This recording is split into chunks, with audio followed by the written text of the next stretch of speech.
ఈ ఉదయమున నీవు ఎవ్వరినీ కలుసుకొనక ముందు ప్రభువును కలుసుకో. నీవు ఎవ్వరినీ చూడకముందు ప్రభువును చూడు. నీవు ఎవ్వరితో మాట్లాడకముందు ప్రభువుతో మాట్లాడు. నీవు దేనిని వెదకకముందు ఆయన రాజ్యములో నీతిని వెదకు.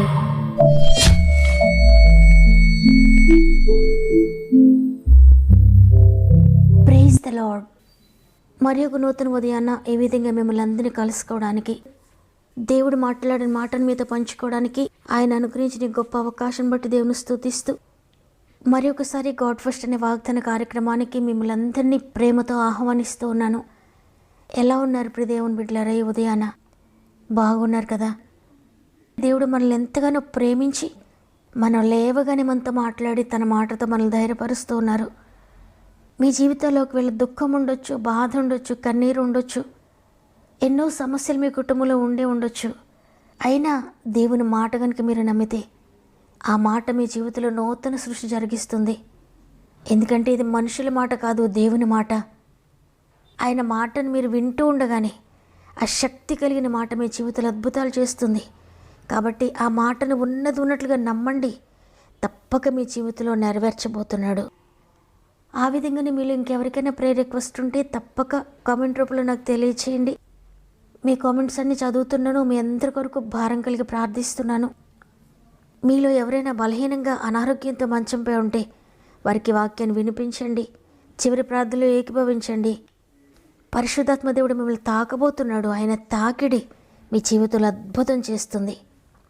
ఎంతమంది నమ్మి ప్రార్థనలో ఏకీభవిస్తున్నారో మిమ్మల్ని అందరినీ దేవుడు స్వస్థపరుస్తున్నాడు. ఈరోజు మీ అందరి జీవితాలు అనేక ఆశ్చర్యకరం దేవుడు చేస్తున్నారు. నమ్మికతో ప్రార్థనలో ఏకీభవించండి. సమస్త మహిమ ఘనత ప్రభావములు దేవునికే చెల్లునుగాక. ఈరోజు దేవుడు మనకు అనుగ్రహిస్తున్న శ్రేష్టమైన వాగ్దానం మార్కు సువార్త 5వ అధ్యాయము 36వ వచనము. భయపడుకుము, నమ్మిక మాత్రముంచుము. ఆమేన్. ఈరోజు వాగ్దానాన్ని వింటున్న ప్రియ సహోదరి, ప్రియ సహోదరుడా, స్వయంగా ప్రభువే నీతో మాట్లాడుతున్నారు ఈరోజు. భయపడొద్దు, నమ్మిక మాత్రం ఉంచు చాలు అని. మనం అనుకుంటాం, నేను నమ్ముతున్నాను కదా అనేక సంవత్సరాలు కానీ నీ పరిస్థితులు ఏ విధంగా ఉన్నా, చుట్టూ చీకటి ఉన్నా, నీ జీవితం అంతా భయంకరంగా ఉన్నా, నీ కుటుంబ పరిస్థితులన్నీ నీకు దుఃఖం కలిగించేవిగా ఉన్నా, నీ ఎదుట ఎర్ర సముద్రం లాంటి సమస్య ఉన్నా, నీ ముందు ఎరుకోగోడ లాంటి సమస్య ఉన్నా, ఇక ఎప్పటికీ తగ్గని మరణకరమైన వ్యాధితో నువ్వు ఉన్నా, మరణం తప్ప వేరే శరణ్యమే లేదు, ఈ అప్పులతో నేను మరణించాల్సిందే నీవు అనుకుంటూ ఉన్నా, నీ పరిస్థితులన్నీ కూడా నిన్ను దుఃఖంలో ముంచివేస్తూ లేవలేకుండా చేస్తున్న అట్టి స్థితిలో నీవు నమ్మడమే నిజమైన నమ్మిక. నీ జీవితం చుట్టూ పెను తుఫాను రేగుతూ ఉన్నప్పుడు, అలలు నీపై కొడుతూ ఉన్నప్పుడు, మునిగిపోతూ ఉన్న సమయంలో మునిగిపోతూ కూడా నా ప్రభు నమ్మదగిన వాడు, ఆయన నా చేయి పట్టుకుని తప్పక లేవనెత్తుతాడు. ఎందుకంటే ఆయన నమ్మిన వారిని ఆయన ఎప్పుడు కూడా సిగ్గుపరచడు. నమ్మదగిన దేవుణ్ణి నమ్ముకున్నానని ఆ సమయంలో నీవు నమ్మడమే నిజమైన నమ్మిక. అన్నీ బాగున్నప్పుడు నమ్మడం కాదు, చిన్న చిన్న సమస్యలు ఉన్నప్పుడు నమ్మడం కాదు, దాటిపోయే సమస్యలు ఉన్నప్పుడు నమ్మడం కాదు, తగ్గిపోయే వ్యాధి ఉన్నప్పుడు నమ్మడం కాదు, మరణకరమైన పరిస్థితి ఉన్నప్పుడు నమ్మడమే నిజమైన నమ్మిక. ఈరోజు ప్రభు అదే చెప్తున్నారు నీతో. నమ్మిక మాత్రం ఉంచు చాలు.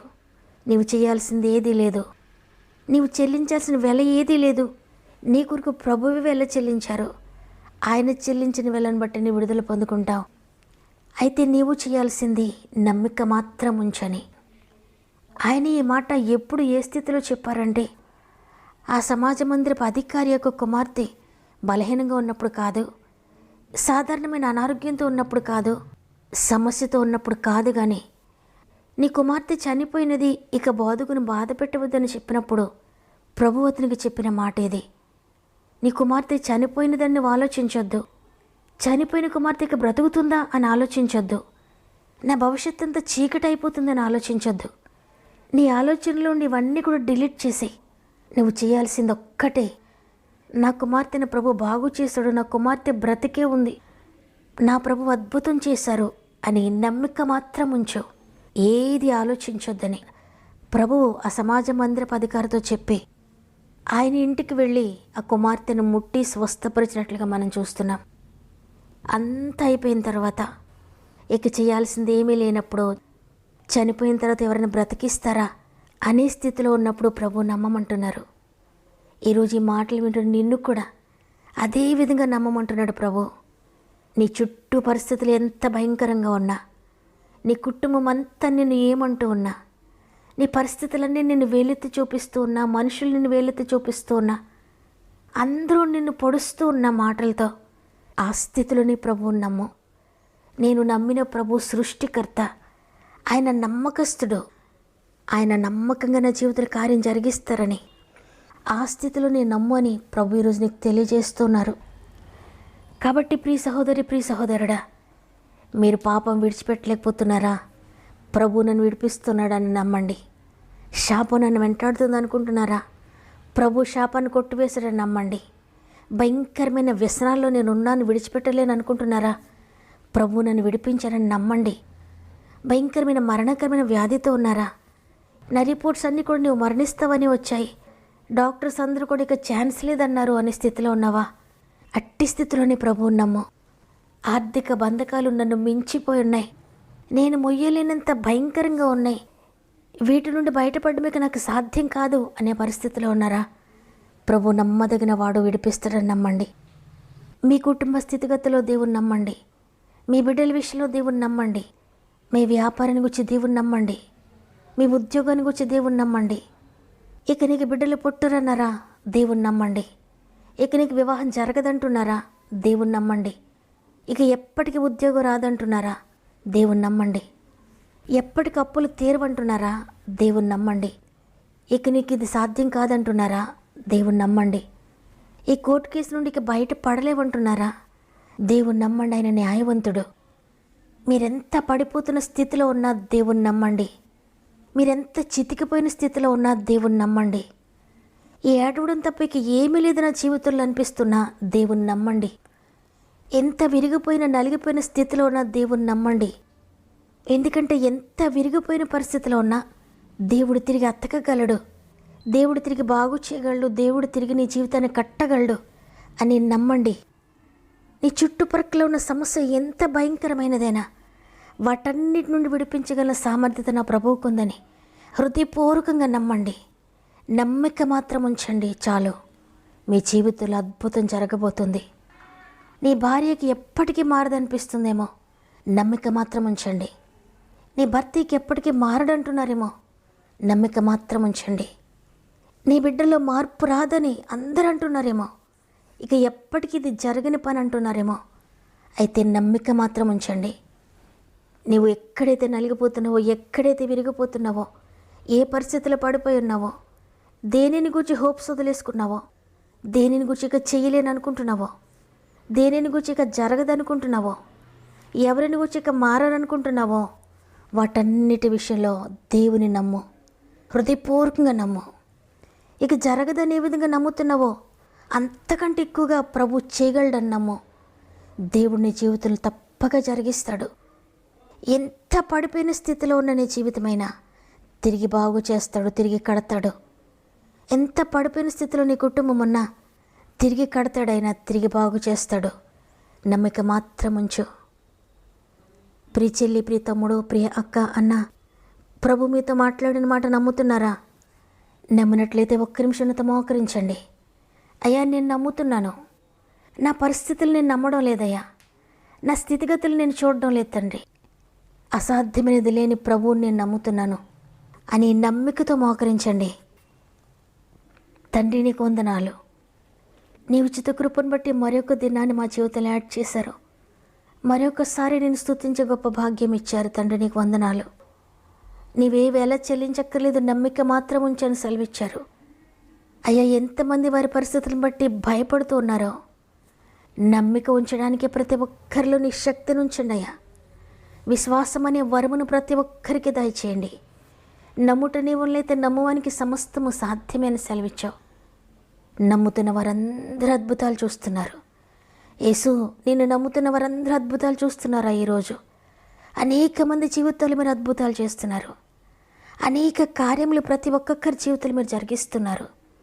తండ్రి, నమ్మి మోకరించిన ప్రతి జీవితంలో మీరు జోక్యం చేసుకొని వారి ప్రతి పరిస్థితిని కూడా మార్చివేస్తున్నందుకు, వారి బ్రతుకులను కడుతున్నందుకు, వారి జీవితాలను బాగు చేస్తున్నందుకు, వారి కుటుంబాలను కడుతున్నందుకు వందనాలు. వారికి ఏ విషయంలో అయితే హోప్లెస్ అయిపోయారో ప్రతి విషయంలో అద్భుతం చేసినందుకు వందనాలు. నమ్మిన వారందరూ అద్భుతాలు చూచుదురుగాక యేసు నామములో. నమ్మి కన్నీటితో మొరపెట్టుకుంటున్న వారందరి జీవితాలు అద్భుతములు చూచుదురుగాక యేసు నామములో. అన్ని నామముల కన్నా పైనామములో ఆశ్చర్యకరమైన కార్యములు పొందుకొందురుగాక. సాతాను శక్తులన్నీ యేసు నామములో గద్దిస్తూ ఉన్నాను. రోగపు శక్తులను యేసు నామములో గద్దిస్తూ ఉన్నాను. వ్యతిరేక శక్తులను నజరేయుని యేసు నామములో గద్దిస్తూ ఉన్నాను. చీకటి అంధకారపు శక్తులను యేసు నామములో గద్దిస్తూ ఉన్నాను. భయము కలిగించే చీకటి శక్తిని నజరేయుని యేసు నామములో గద్దిస్తూ ఉన్నాను. కలవరి పెడుతున్న చీకటి శక్తిని నజరేయుని యేసు నామములో గద్దిస్తున్నాను. నమ్మిన వారందరి జీవితాల్లో వారి కార్యం ఎంత పెద్దదైనా, వారికి అసాధ్యమైనదైనా, అనేక సంవత్సరాల నుండి జరగని కార్యమైనా ఈరోజు వారి జీవితంలో ఆశ్చర్యకరంగా జరిగించినందుకు వందనాలు చెల్లిస్తూ ఉన్నాను. మరి ముఖ్యంగా కామెంట్ ద్వారా ఎంతమంది వారి అవసరాలు తెలియజేస్తున్నారో, వాట్సాప్ ద్వారా ఎంతమంది వారి అవసరాలు తెలియజేస్తున్నారో, ఫోన్ కాల్స్ ద్వారా ఎంతమంది ప్రార్థన విన్నపములు తెలియజేస్తున్నారో అందరినీ బలమైన చేతులకు అప్పగించుకుంటున్నానయ్యా. ఎవ్వరూ నశించిపోవడం నీకు ఇష్టం లేదు నాయనా. నమ్మిన వారందరూ అద్భుతాలు చూస్తారు తండ్రి.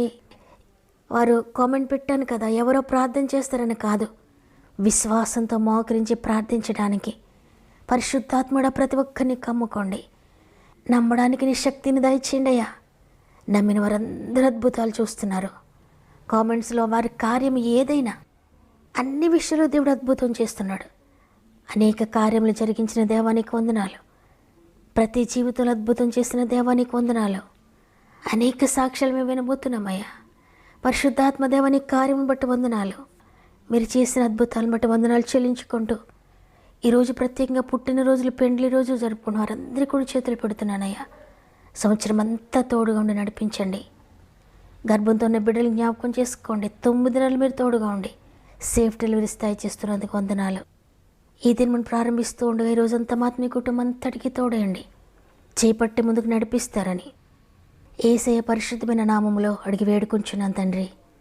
ఆమెన్. ఈరోజు వాగ్దానాన్ని విన్న ప్రియ చెల్లి, ప్రియ తమ్ముడు, అనేక సంవత్సరాలుగా ప్రార్థిస్తున్నాను కానీ నా జీవితంలో కార్యం జరగలేదని నమ్మలేకున్న ప్రియ సహోదరి, ప్రియ సహోదరుడా, నమ్మిక మాత్రం ఉంచు, నీ జీవితంలో అద్భుతం జరుగుతుంది. నమ్మిన వారందరూ ఆమెను చెప్పండి. లైక్ చేయడం, షేర్ చేయడం మర్చిపోకండి. దేవుని చిత్తమైతే తిరిగి రేపు అందరం కలిసి ఆయనను స్తుతిందాం. అంతవరకు ప్రభు మీకు, మీ కుటుంబాలకు తోడేండి నడిపించును గాక. God bless you.